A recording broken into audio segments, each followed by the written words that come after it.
Les tablettes numériques font leur entrée au collège à l'initiative du Conseil général et du Centre régional de documentation pédagogique de l'Académie de Versailles. 120 tablettes sont mises à disposition des élèves de 4 établissements des Yvelines, dont le collège Alexandre Dumas à Maurepas, le collège de l'Agio également à Elancourt. Une expérimentation qui fait suite à une opération en 2011 par l'association Initiative Terrain à Elancourt. Et ces tablettes numériques, qu'en pensez-vous?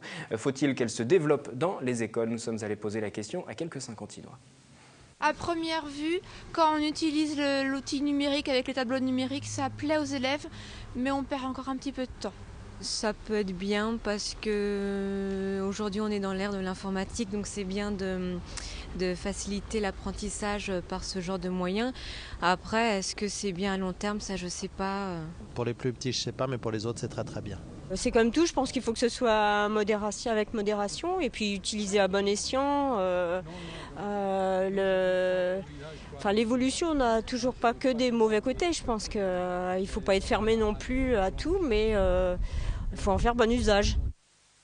Autre information autour du numérique avec toujours dans la ville d'Elancourt. Elle vient de recevoir sa 3e arrobase, cette distinction qui récompense les efforts en matière d'interactivité et de service à la population sur son site internet. Une récompense décernée par l'association des villes internet. Ces services, c'est par exemple le nouveau portail famille, le soutien scolaire en ligne gratuit, les démarches administratives en ligne et l'application sur mobile.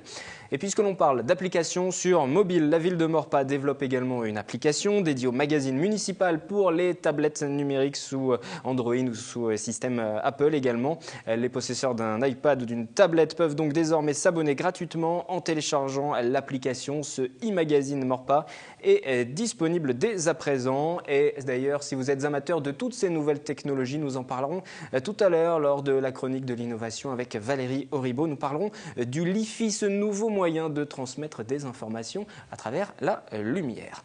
Auparavant, nous allons parler d'environnement, donc avec les 30 ans de votre association, Madame Jeanneret, qui est venue ce soir sur notre plateau. On va juste quitter un petit peu ce plateau pour se rendre à Versailles où se déroulait une nouvelle étape du Bike and Run. Vous ne connaissez pas?